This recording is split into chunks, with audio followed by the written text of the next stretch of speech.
Now we checked how tabulation method used in dynamic programming. In same Fibonacci series program, in this program we use iterative method. पहले वाला जो programme था उसमें हमने recursion का use करा था. नाउ सेम प्रोग्राम हमने इटरेशन से बनाया. इटरेशन मतलब लूप का यूज़ करा है. ठीक है, तो यहाँ पर फिर से हम n की वैल्यू यूज़ कर लेते हैं. Late assume n is 5. ठीक है, यानी हमको 5th टर्म चाहिए इस फिबोनाची सीरीज़ की. यहाँ पर हमने एक टेबल जनरेट करी है. इसमें 6 इंडेक्स वैल्यूज़ ली है. ये इसके इंडेक्सेस हैं. ठीक है, और इस या आप ऐसा बोल सकते हैं एक एरे लिया है जिस एरे का नाम f है और ये इसके इंडेक्स पोजीशंस है. यहाँ पर हम एरे में वैल्यूज़ को स्टोर करेंगे. ठीक है, तो जब n 5 है तो 5 is less than equals to 1. नहीं, कंडीशन फॉल्स है. हम इस वाले पोर्शन को स्किप कर देंगे और यहाँ पर आ जाएंगे. यहाँ पर हमने क्या करा है, 0th इंडेक्स पर यानी f के 0th इंडेक्स पे क्या स्टोर करा है, 0. यानी यहाँ पर हम डाल देते हैं 0. और f ऑफ 1 पे क्या स्टोर कर दिया है, 1. यानी हमने स्मॉलेस्ट प्रॉब्लम्स की जो वैल्यू है, स्मॉलेस्ट सब प्रॉब्लम्स जो है उनकी वैल्यूज़ को यहाँ पर स्टोर कर दिया है. अब i स्टार्ट करा हमने कहाँ से, 2 से लेकर less than equals to n तक. ये रहा मेरा i. यहाँ से स्टार्ट करते हैं और कहाँ तक चलेंगे, less than equals to n. और n कितना है यहाँ पर मेरा 5. सबसे पहले i की वैल्यू हो गई है 2. जब i मेरा 2 है तो ये वाला वैल्यू क्या बनी, f of index f of 2 equals to f of 2 minus 2 यानी 0 प्लस f ऑफ 1 2 माइनस 1 यानी 1. दिस मीन्स इंडेक्स नंबर 2 पर कौन सी वैल्यू स्टोर करनी है अपने को, जो इस एरे f एरे के 0th इंडेक्स पर जो वैल्यू स्टोर है वो, और फर्स्ट इंडेक्स पर जो वैल्यू स्टोर है, उन दोनों को ऐड करना है. ऐड कर दिया तो ये वैल्यू कितनी है, 0, और ये वाली वैल्यू कितनी है, 1. दोनों ऐड हो जाएगी तो कितनी हो जाएगी, टोटल 1. और ये इसको किस इंडेक्स पे स्टोर करना है, इंडेक्स नंबर 2 पे स्टोर करना है. तो यानी इंडेक्स नंबर 2 पर हमने किसको स्टोर कर दिया है, 1 वैल्यू को स्टोर कर दिया. Now i is incremented.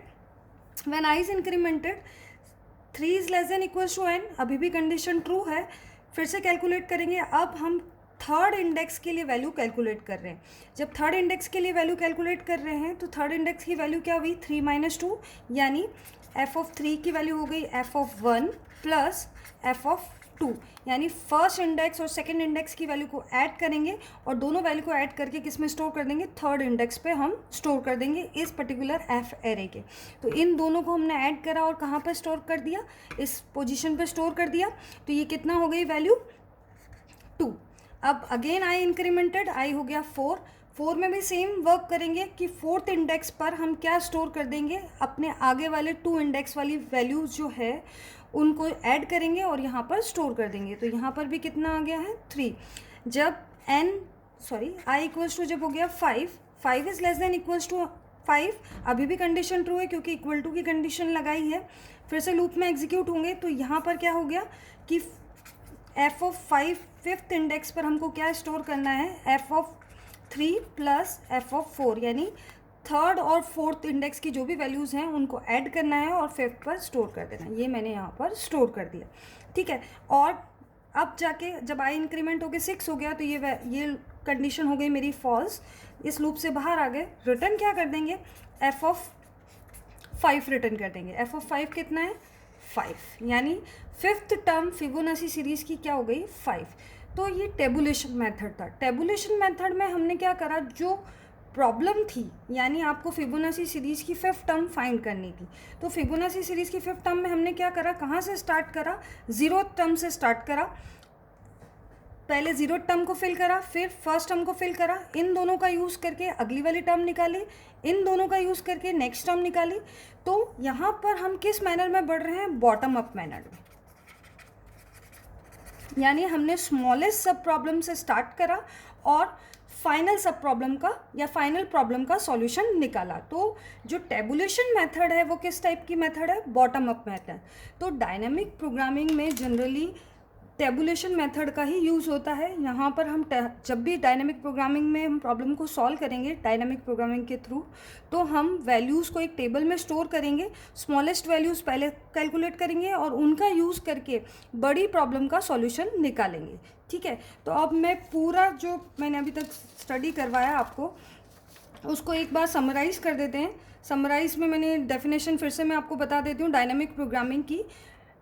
Dynamic programming is an algorithm technique for solving an optimization problem by breaking it down into simpler sub-problems and utilize the fact that optimal solution to the overall problem depend upon the optimal solution to its sub-problem.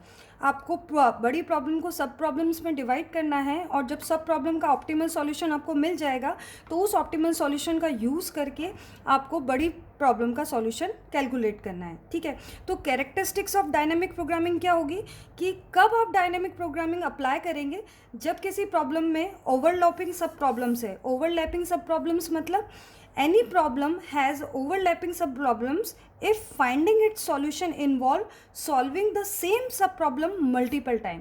जैसे Fibonacci series में हमने देखा, Fibonacci series में कि जो आपकी fifth term अगर आपको कैलकुलेट करनी थी तो थर्ड और फोर्थ का यूज़ करा था, फोर्थ की कैलकुलेट करनी थी तो थर्ड और टू का यूज़ करा था, और थर्ड टर्म का कैलकुलेट करना था तो फर्स्ट और सेकेंड का यूज़ करा था। ठीक है, तो एज इट इज़ एक ज़ीरो और बना लेते हैं।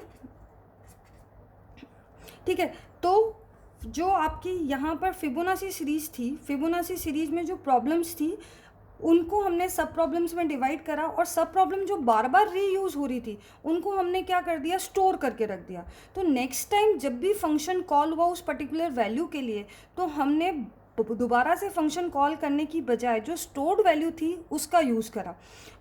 जब स्टोर्ड, जैसे जो फिफ्थ टू था वो 3 टाइम यूज़ हो रहा था तो हमने 1 टाइम स्टोर करके रख लिया, तो नेक्स्ट 2 टाइम के लिए हमें वो स्टोर वाली वैल्यू यूज़ कर ली। और जब फिफ्थ वन भी कितने टाइम यूज़ हो रहा था, 5 टाइम। तो जब कोई प्रॉब्लम में ओवरलैपिंग सब प्रॉब्लम्स होती हैं तो वहाँ पर भी किसका यूज़ करते हैं, डायनेमिक प्रोग्रामिंग का यूज़ करते हैं। नेक्स्ट कैरेक्टरिस्टिक्स क्या थी, optimal substructure property. Any problem has optimal substructure property if it's overall optimal solution can be constructed from the optimal solution of its सब प्रॉब्लम। जैसे अगर आपको nth टर्म निकालनी फिबोनाची सीरीज़ की तो हमें क्या चाहिए होगा, उसकी n-1 टर्म और n-2 टर्म्स चाहिए होगी। यानी आपने इस प्रॉब्लम को 2 में डिवाइड कर दिया, n-1 टर्म वाली वैल्यू में और n-2 टर्म वाली वैल्यू में। जब ये दोनों मिल जाएगी तो आप इन दोनों को ऐड करेंगे और किसका सॉल्यूशन निकाल लेंगे, nth टर्म का सॉल्यूशन निकाल लेंगे। ठीक है, तो अब डायनेमिक प्रोग्रामिंग जो है, dynamic programming offers 2 methods to solve a problem. कौन कौन से 2 मेथड्स है, फर्स्ट मेमोजाइजेशन और second tabulation. Memoization we try to solve the bigger problem by recursively. Memoization में मैंने आपको बताया कि हम किसका यूज़ करते हैं, रिकर्जन का यूज़ करते हैं for finding the solution to smaller sub problem. Save the result of sub problem so we do not calculate multiple times same problem. This technique of storing the result of already solved sub problem is called memoization. ठीक है, तो problem सब problems को solve करा है और उनके result को स्टोर कर दिया है ताकि मल्टीपल टाइम उनको कैलकुलेट करने की ज़रूरत ना पड़े। ये मेमोजाइजेशन टॉप डाउन अप्रोच है, यानी आप पहले बिगर प्रॉब्लम को सॉल्व करते हैं, फिर यानी आप टॉप डाउन मैनर में बढ़ते हैं कि आप n टर्म्स से बढ़ते हुए कहाँ तक आते हैं, उसकी स्मॉलेस्ट सब प्रॉब्लम तक आते हैं। टेबुलेशन मेथड, टेबुलेशन मेथड किस टाइप की अप्रोच है, bottom up approach. Solve using iterative method, इसमें हम इटरेशन का यूज़ करते हैं। In bottom up manner solving all the related sub problem first stored in n dimension table based on result table the solution to the original problem computed। सब problem के जो सबसे छोटी प्रॉब्लम है उसको सॉल्व करते हैं और उसको टेबल में स्टोर कर देते हैं और टेबल के रिजल्ट के अकॉर्डिंग हम ओरिजिनल प्रॉब्लम को कंप्यूट करते हैं। ठीक है, तो दोनों में डिफरेंस क्या हो गया, मेमोजाइजेशन टॉप डाउन अप्रोच है और आपका टेबुलेशन किस टाइप की अप्रोच है, बॉटम अप अप्रोच है। तो हम हमेशा डायनेमिक प्रोग्रामिंग में जो भी प्रॉब्लम सॉल्व करेंगे उसमें टेबुलेशन का यूज़ करेंगे। अब डायनेमिक प्रोग्रामिंग का प्रोसेस लिखा है मैंने। सबसे पहला स्टेप फर्स्ट है कि identify the sub problem. Second step है इस आपको शुरुआत में भी बताया था कि डायनेमिक प्रोग्रामिंग में हम एक रिकर्सिव फार्मूला यूज़ करते हैं। रिकर्सिव फार्मूला डिज़ाइन करेंगे और उसके अकॉर्डिंग प्रॉब्लम को सॉल्व करेंगे। तो रिकर्सिव फार्मूला जब डिज़ाइन करेंगे तो फार्मूला रिकर्सिव होगा, पर सॉल्यूशन क्या होगा इसका, इटरेटिव होगा। यानी अल्गोरिथम जो रहेगी वो इटरेटिव रहेगी, पर फॉर्मूला क्या है, रिकर्सिव है।